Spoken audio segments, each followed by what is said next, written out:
महाकाल दोस्तों, आज मैं आप लोगों के लिए एक बहुत ही अच्छी और उच्च कोटि की साधना लेकर आया हूँ।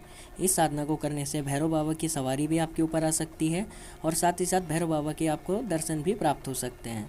लेकिन मैं एक यही बात कहना चाहूँगा, अगर आप मेरे चैनल पर नए हैं तो प्लीज़ सब्सक्राइब करें। मैं आपके लिए एक बहुत ही अच्छी और उच्च कोटि की साधना लेके आऊँगा और ये साधनाएँ एक 100% जो बोलते हैं ना 100% काम करेंगी, क्योंकि मैंने खुद आजमाए हुए मंत्र है और मैं ऐसा धोखाधड़ी वाला काम बिल्कुल नहीं करता कि मैं लोगों को गलत चीज़ें बता दूं और फिर उनका नुकसान करवा दूं। भाई मैं ऐसा नकली भगत भी नहीं हूं। बस मैं आपको ये बताना चाहूँगा कि अगर आप ये साधना छेड़ते हैं तो आपके पास गुरु मंत्र, रक्षा मंत्र होना बहुत ही ज़्यादा ज़रूरी है, क्योंकि बिना गुरु मंत्र और बिना रक्षा मंत्र के हो सकता है कि भैरव बाबा के साथ जो चीज़ें रहती हों वो आप पे हमला कर दें। इसलिए अपनी सेफ्टी अपने हाथ में रख के करना। अगर आप मेरे किसी भी बताए हुए नियम को तोड़ते हो या बिना गुरु के करते हो तो अपनी हानि और लाभ के आप खुद जिम्मेदार होंगे। ये मत बोलना कि भाई इस भगत ने दे दिया था तो मैंने कर लिया, इससे मुझे ये नुकसान हो गया। अब इस मंत्र की मैं आपको एक खास बात बताता हूँ कि ये मंत्र सिद्ध कैसे होता है। इस मंत्र को सिद्ध करने के लिए आपको ज़्यादा कुछ नहीं करना है। ये 41 दिन की साधना हो सकती है, 21 दिन की साधना हो सकती है, अकॉर्डिंग टू कि आप कैसे इस मंत्र को जपते हैं, मतलब आप किसकी कितनी माला करते हैं। ठीक है, तो अगर आप इसकी रोज़ की 10 माला तो नहीं, 11 माला अगर रोज़ की इसकी कर रहे हैं तो ये साधना आपकी 21 दिन की होगी। और अगर रोज़ एक एक कर रहे हैं तो ये माला ये आपकी 41 दिन की होगी। ठीक है, अब मैं आपको एक ख़ास चीज़ और बताना चाहता हूँ कि इस मंत्र को करने के बाद आपको किसी को भी गाली नहीं देनी है, साथ ही साथ किसी से उल्टा सीधा कुछ नहीं बोलना है। और साथ ही साथ एक बात का खास ध्यान रखना है कि जब आप ये साधना शुरू करेंगे तो ये साधना के जो होने वाले अनुभव है वो आप किसी को नहीं बताएंगे, ना अपने दोस्त को, ना मम्मी को, ना पापा को, ना अपने किसी भी ऐसे को जिस पर आप भरोसा करते हैं। हो सकता है कि उसके बाद आपको अनुभव कराना बाबा बंद कर दे। और ये मंत्र इतना शक्तिशाली मंत्र है, इतना ज़्यादा शक्तिशाली मंत्र है कि इससे सवारी तो आती ही आती है, लेकिन हो सकता है कि भैरव बाबा आपकी दिव्य दृष्टि भी खोल दें और आपको हो सकता है कि साक्षात दर्शन दे के आप बाबा से वचन भी ले लें। वचन तो बहुत दूर की बात है कि आप इन्हें सामने बुला लेंगे, सामने तो इससे मेरे ख्याल से नहीं आते हैं, क्योंकि मैंने जब करा था तो ये सामने नहीं आए थे, बल्कि मुझे एहसास कराया था कि मैं तेरे साथ हूँ। ठीक है, तो आप लोगों को भी ये बात खास ध्यान रखना है कि आप भैरव बाबा को सामने नहीं बुलाएंगे, आप बस उनसे ये विनती करेंगे कि इसे करने के बाद मेरे घर में सुख शांति बनी रहे, आपकी सवारी और मैं लोगों का संकट काट सकूँ। इस मंत्र को करने के बाद आप चौकी भी लगा सकते हैं, मतलब सारा कुछ कार्य आप इससे कर सकते हैं। ठीक है, तो अब मैं आपको बताता हूँ कि इसका विधान कैसे है, आप मतलब इसे करेंगे कैसे। ठीक है, इस मंत्र को शुरू करने से पहले सबसे पहले आपको मंदिर में जाना है। सोमवार के दिन जा सकते हैं आप, रविवार के दिन या शनिवार के दिन, ये 3 दिन आपके पास रहेंगे। और मेरे हिसाब से पूछे तो शनिवार का दिन और रविवार का दिन बहुत ही बेस्ट है इसके लिए। आप जब मंदिर जाएंगे तो आपको मंदिर सुबह जाना है और एक बार शाम को जाना है। ठीक है, सुबह आपको क्या करके आना है, सुबह सुबह आप मंदिर जाते हैं नहा धो के एकदम अच्छे से वस्त्र पहन के आपको जाना है। वस्त्र का इसमें हाँ एक चीज़ ध्यान रखने की, आपको काले वस्त्र हों, वरना अगर काले वस्त्र नहीं तो काले कलर की एक धोती होना ज़रूरी है, उसे पहन के आप बैठें, ये सबसे बेस्ट है। एक तो इसमें कुछ ज़्यादा खर्चा भी नहीं होता है और साथ ही साथ आपका काम भी हो जाता है। इसमें आसन भी आपका काला रहेगा और काली धोती तो रहेगी ही रहेगी। ठीक है, उसके बाद आपको सुबह मंदिर जाके शिव जी की पहले पूजा करनी है। शिव जी से आपको इस साधना के लिए विनती करनी है कि है बाबा, मैं तेरे रौद्र रूप भैरव बाबा की साधना करने जा रहा हूँ, कृपया मेरे पे अपना आशीर्वाद बनाए रखें और मेरे से पूजा पाठ में होने वाली गलतियों को क्षमा करें। तो इससे क्या होगा कि भोले बाबा भी थोड़ा सा जोर देंगे भैरव बाबा को और गलतियाँ भी आपकी वो माफ़ करेंगे, क्योंकि भैरव बाबा शिव जी के बहुत बड़े भक्त थे, वो इन्हें अपना आराध्य मानते थे। बाकी तो ये बातें चलो कहीं और की रही। ठीक है, पहले आपको शिव जी की पूजा करनी है, शिव जी को आप दूध चढ़ाएं, अच्छे से अभिषेक करें। ठीक है, उसके बाद आपको गणेश जी की पूजा करनी है और आपको ये बोलना है कि है गणपति बाबा, मैं तेरा छोटा सा बच्चा हूँ, आप कृपया मेरी इस पूजा को स्वीकार करें और मेरी पूजा में, मेरी साधना में आने वाले सभी विघ्नों का आप हर लें।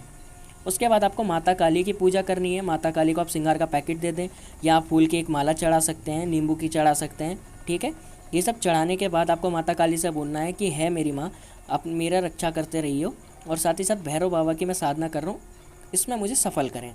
ये साधना औरत भी कर सकती है, आदमी भी कर सकते हैं। ठीक है, और मैं तो यही कहूँगा कि अगर आप एक आदमी हैं तो आप इस साधना को ज़रूर से ज़रूर करें, बिना ट्राई करें आप मेरे को बोलेंगे कमेंट में कि ये चीज़ काम नहीं करती, तो ऐसे नहीं चलेगा। पहले खुद करो फिर यकीन करो। ठीक है, और मैं किसी को यहाँ धोखा देने के लिए नहीं बैठा हूँ बिल्कुल भी, मैं आपको यहाँ बिल्कुल जेन्युइन चीज़ दे रहा हूँ। और आने वाले टाइमों पे मैं अपनी चौकी भी लगाऊंगा भैरव बाबा की और उसमें मैं लोगों का संकट भी काटूंगा, साधनाएं भी दूंगा और गुरु दीक्षा भी तभी दूंगा। इसके बाद आपको क्या करना है, अब शाम को आपको जाना है। ठीक है, खुले स्थान में जाना है। वहाँ पे जाके आपको 5 बतासे और 2 लड्डू लेके नगर खेड़ा के नाम से रखने हैं और नगर खेड़ा से ये विनती करनी है कि हे मेरे नगर खेड़ा, हे मेरे क्षेत्रपाल महाराज, मैं भैरव बाबा की साधना कर रहा हूँ, इनकी शक्ति को मेरे घर में प्रवेश कराएं। ठीक है, ये बोल के वहाँ पे छोड़ के आपको आना है और मुड़ के नहीं देखना है। उसके बाद आप घर में आएंगे। घर में आने के बाद फिर से आपको जो आपने सुबह करा था वो करना है। शिव जी की पूजा करनी है। शिव जी के पूजा में आपको पहले एक माला ओम नमः शिवाय की करनी है, एक माला गणेश जी की करनी है, ओम गण गणपते नमः। ठीक है, और एक माला क्रीम की करनी है कि खाली क्रीम क्रीम। माता काली का एक बहुत शक्तिशाली मंत्र है, बीज मंत्र है ये। इससे माता काली बहुत ज़्यादा खुश होंगी और आपको आशीर्वाद देंगे आगे भैरव बाबा की साधना में सफल होने के लिए। उसके बाद घर आके आपको अपने घर के देवी देवताओं का भोग प्रसाद देना है। ठीक है, आप ये काम एक दिन पहले करें, वो ज़्यादा अच्छा रहेगा। घर के देवी देवता, आपका जो कुल देवता है, कुल देवी, अगर आपको नहीं भी पता है फिर भी उनका नाम लिखे कि हे मेरी कुल देवी, मेरे कुल देवता, मैं आपके नाम का ये भोग प्रसाद रख रहा हूँ, इसे मंजूर करें और मैं भैरव बाबा की साधना कर रहा हूँ, उसमें मुझे सफल करें। इसे करने के बाद आपको उन्हें कुछ भी दे सकते हैं। आप खीर पूड़ी दे दें, हो सकता है आप लड्डू चढ़ाएँ, आप कुछ भी, आपकी जो भी श्रद्धा हो वो आपको चढ़ानी है। लेकिन एक बात ध्यान रखना, अगर आप पूड़ी चढ़ा रहे हो तो 2 पूड़ी और सूजी का हलवा और बतासे ये होने अनिवार्य हैं। ठीक है, ये सारा भोग आपको अंगारी पे देना है। इसके बाद ये जो आपने भोग दिया है ये आपको अपने पूजा घर में देना है जहाँ पे आप भैरव बाबा की साधना करोगे। ठीक है, ये बात ध्यान रखनी है। अंगारी पे ये वाला भोग देने के बाद आपको दक्षिण दिशा की तरफ, मंदिर से बाहर आके दक्षिण दिशा की तरफ जाना है। वहाँ एक अंगारी लगा के अपने पितरों के नाम की खीर पूड़ी रखनी है। ठीक है, उसे थोड़ा अंगारी पर भोग देके और जो भोग बच जाए उसे अगले दिन किसी गाय को खिला दें या किसी कुत्ते को खिला दें। ठीक है, और आप जब ये भोग दोगे तो अपने कुल देवी कुल देवता से प्रार्थना करने के बाद पितरों से ये प्रार्थना करनी कि मेरे घर में कोई नकारात्मक ऊर्जा ना घुस सके, आप मेरी रक्षा करें, ये भोग मैं आपको इसलिए दे रहा हूँ और आज तक जो गलतियाँ हुई हैं वो क्षमा करें। उसके बाद आपको कुछ भी नहीं करना है, बस एक छोटा सा काम और करना है। अब आपने सबका भोग दे दिया है, अब आपको भैरव बाबा का भोग देना ज़रूरी है। इसके बिना बाबा जागृत नहीं होंगे और वो आपके पास भी नहीं आएंगे। अब इसका भोग आप 2 तरीके से दे सकते हो। अगर आप चाहो तो इस भोग को आप मंदिर में दे सकते हो या आप फ़ोटो लगा के बाबा की अंगारी पे इस भोग को दे सकते हो, जैसे आपने अपने कुल देवता की दी है।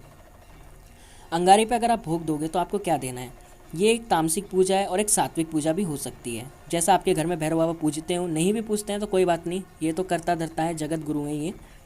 सब लोग भैरव बाबा को ही गुरु बना के अपनी सेवा पूजा शुरू करते हैं, क्योंकि इनके बिना कोई देवी भी नहीं मानती है और कोई घर के देवी देवता अगर बिगड़े हुए होते हैं तो वो भी नहीं मानते हैं। अगर भैरव बाबा की आप पूजा कर रहे हैं तो आपके जो बिगड़े हुए घर के देवी देवता हैं वो भी मान जाएंगे और साथ ही साथ आप जो भी पूजा करोगे उसका फल आपको अवश्य ही मिलेगा, मिलेगा ही मिलेगा। भाई मैंने आजमाया हुआ मंत्र है, मेरा बहुत शक्तिशाली मंत्र है ये। ठीक है, तो अब बात करते हैं कि इस साधना में नियम क्या है। नियम है इसमें ब्रह्मचर्य का पालन करना है, किसी लड़की की तरफ उल्टे निगाहों से नहीं देखना है, गलत इशारे नहीं करने हैं। मतलब आप समझ रहे हैं कि लड़कियों की तरफ आपको जाना ही नहीं है, और हो सके तो आप अपने पूजा घर में ही रहें ज़्यादा से ज़्यादा समय, तो वो ज़्यादा आपके लिए बेस्ट रहेगा। ज़मीन पे सोना है, ज़मीन पे खाना है, कोई औरत आपका खाना बना के नहीं देगी, किसी औरत का हाथ पल्ला आपके सर और आपके जो होता है कंधे पे नहीं पड़ना चाहिए। ऐसे भैरव बाबा को बुरा लगता है, क्योंकि औरत जो होती है वो भैरव बाबा की पूजा सेवा ज़्यादा नहीं करती है, तंत्र मंत्र नहीं कर सकती है भैरव बाबा की।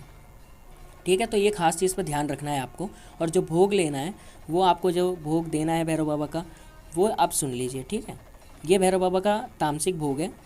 बकरे की कलेजी और दारू का एक पौआ बाबा के या तो आप मंदिर में चढ़ा सकते हो या फिर अंगारे पे दे के बाबा से ये विनती कर सकते हो कि बाबा मैंने तेरा भोग दे दिया, इसे मंजूर करना तेरे हाथ में। ठीक है, और मैं तेरी साधना कर रहा हूँ 21 दिन का या हो सकता है 41 दिन का। ठीक है, जितना भी आप संकल्प लें। अब आपको संकल्प लेना नहीं आता है तो मैं बता दूं, संकल्प आपको एक हाथ में पानी लेके अपना नाम, अपने घर का नाम और आपकी जो कास्ट है वो लेनी है कि मैं जैसे एग्जांपल ले लेते हैं कि मैं राज बोल रहा हूँ। ठीक है, मेरा ये है, मैं स्कूल से जन्म लिया हुआ हूँ और मैं यहाँ रहता हूँ। फिर उस पानी को ज़मीन पर छोड़ देना है तो आपका संकल्प हो जाएगा। इस संकल्प में ये बोलना है कि मैं आपकी किस दिन की सेवा कर रहा हूँ या 41 दिन की, जो भी आप कर रहे हो अकॉर्डिंग टू यू। ठीक है, ये सब करने के बाद आपको ये साधना रात के 9 बजे से लेकर 12 बजे के बीच करनी है। और सबसे अच्छा समय मेरे हिसाब से पूछोगे तो आप 9:30 बजे से 10:30 बजे में ख़त्म करें, ये सबसे बेस्ट है। अब आ जाते हैं इनके मंत्र पे। भैरव बाबा का जो मंत्र मैं देने जा रहा हूँ ये बहुत शक्तिशाली मंत्र है और मैं बार बार बोल रहा हूँ, बिना गुरु मंत्र के मत छेड़ना, खामखा आप नुकसान करवा बैठोगे या अपने शरीर के अंदर किसी भूत प्रेत को घुसा बैठोगे। ठीक है, ये भैरव बाबा का बहुत शक्तिशाली मंत्र है और बहुत तेज़ी से काम करने वाला मंत्र है। और मंत्र मैं आपको स्क्रीन पे भी दिखा दे रहा हूँ और एक बार बोल भी रहा हूँ। ठीक है, तो मंत्र आपका ये है, ओम नमो आदेश, गुरु जी को आदेश, काला वस्त्र काला केस, भैरव बाबा को जगाए भगवा वेश, आओ मेरे भैरव बाबा, मेरा मान रखो जरा, मैं बुलाऊं आ, या फिर मेरी गद्दी का मान बढ़ा। दुहाई तुझे भोले बाबा की, दुहाई तुझे गोरखनाथ जी की। ठीक है, एक और बार सुन लीजिए। ओम नमो आदेश, गुरु जी को आदेश, काला वस्त्र काला केस, भैरव बाबा को जगाए भगवा वेश, आओ मेरे भैरव बाबा मेरा मान रखो ज़रा, मैं बुलाऊं आ मेरी गद्दी का मान बढ़ा, दुहाई तुझे भोले बाबा की, दुहाई तुझे गुरु गोरखनाथ जी की।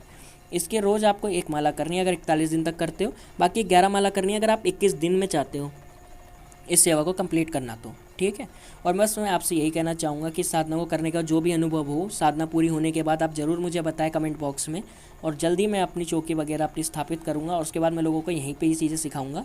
आप इस चीज़ पे पूरा यकीन कर सकते हैं। और आप लोगों को मैं एक ही बात बोलूँगा कि गलत भक्तों से बच के रहें। आजकल यूट्यूब पे बहुत सारे फ्रॉड बैठे हुए हैं जो आपसे साधना के नाम पे कुछ भी पैसे ले लेते हैं, उसके बाद आपको साधना नहीं देते हैं तो वो काम नहीं करती है। तो ये चीज़ें बहुत अलग है। ठीक है, इन सब चीज़ों से बच के रहें, मैं तो यही कहूँगा। और भैरव बाबा से दुआ करूँगा कि आपका और आपका परिवार हमेशा सुखी रहे। जय भैरव बाबा की। और प्लीज़ मेरे चैनल को सब्सक्राइब कर देना और लाइक कर देना ताकि मैं ऐसी और अच्छी अच्छी साधनाएँ आपको ला के दे सकूँ। जय भैरव बाबा की, जय दादा केसर मल बावरे की, जय माता काली।